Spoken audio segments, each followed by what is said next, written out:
एक समय की बात है। एक युवा शिष्य अपने गुरु के साथ पहाड़ों में साधना कर रहा था। पहाड़ों की सुंदरता और आदिकालीन शांति के बावजूद उसके मन में हमेशा कुछ न कुछ चलता रहता था। हर दिन ध्यान करने की कोशिश करता, लेकिन जैसे ही वह बैठता, उसके मन में विचारों का बवंडर उठने लगता। ये विचार एक एक करके उसके मन को बेचैन कर देते, जैसे पानी में एक लहर आती है और उसकी शांति को भंग कर देती है। इस बेचैनी ने उसे कभी भी आंतरिक शांति महसूस नहीं होने दी। वह जो भी करता, उसके मन के उथल-पुथल विचार उसके ध्यान को भंग कर देते। हर रोज वह ध्यान में बैठता, पर जैसे ही वह अपनी आंखें बंद करता, उसके मन में विचारों की लहरें उठती, जो उसे बाहरी दुनिया से बिल्कुल अलग कर देती। आखिरकार एक दिन वह बहुत ही परेशान होकर गुरु के पास गया। उसकी आवाज में दर्द और तड़प थी। वह बोला, हे गुरुदेव, मैं अपने मन को शांत नहीं कर पा रहा हूँ। जितनी भी कोशिश करता हूँ, मेरे मन में विचार और बढ़ते जा रहे हैं। कृपया मुझे कोई मार्ग दिखाइए।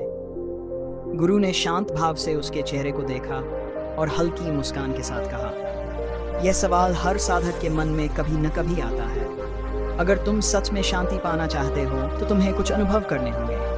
आओ, आज मैं तुम्हें एक विशेष स्थान पर ले चलता हूँ। गुरु ने उसे जंगल के किनारे ले जाकर एक प्राचीन झील के पास पहुंचाया।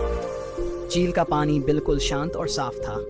उसमें आसमान का प्रतिबिंब पूरी तरह स्पष्ट दिखाई दे रहा था। झील की शांति ने ऐसा दृश्य प्रस्तुत किया जैसे उसमें कोई हलचल ही न हो। गुरु ने कहा, एक पत्थर उठाओ और इसे झील के बीच में फेंक दो। शिष्य ने एक बड़ा पत्थर उठाया और उसे झील में फेंक दिया। जैसे ही पत्थर झील में गिरा, पानी में उथल-पुथल मच गई। लहरें उठने लगीं और झील का साफ पानी धुंधला हो गया। गुरु ने पूछा, अब क्या तुम झील के तल को देख सकते हो?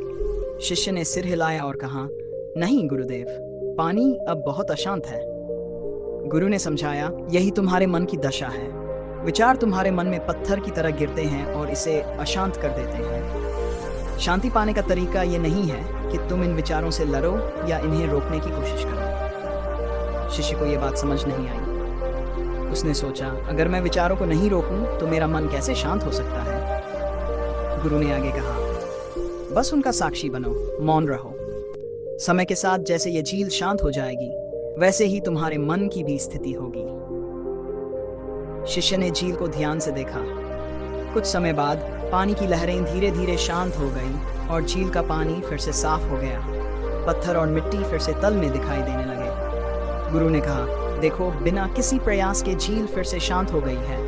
इसी तरह जब तुम विचारों के साथ नहीं बहोगे तो तुम्हारा मन भी शांत हो जाएगा।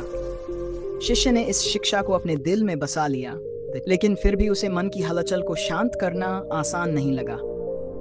जब वह वापस आश्रम आया तो उसने ध्यान करना शुरू किया और गुरु की सिखाई बातों को ध्यान में रखते हुए अभ्यास करने लगा। हर सुबह वह ध्यान करता, लेकिन पहले की तरह विचार उसके मन में आकर उसे भटका देते थे। अक्सर वह सोचता, मैं इन विचारों को रोक क्यों नहीं पा रहा हूँ? क्या मैं सही साधना कर रहा हूँ? लेकिन फिर उसे गुरु की बात याद आती, विचारों से लड़ाई नहीं करनी है, उन्हें सिर्फ देखना है। धीरे धीरे उसने अपने ध्यान का तरीका बदल दिया। अब वह विचारों को रोकने की बजाय उन्हें आने जाने देता था और बस उनका साक्षी बनता था। उसने देखा कि जितना वह विचारों से दूरी बनाए रखता, वे उतने ही कमजोर हो जाते थे।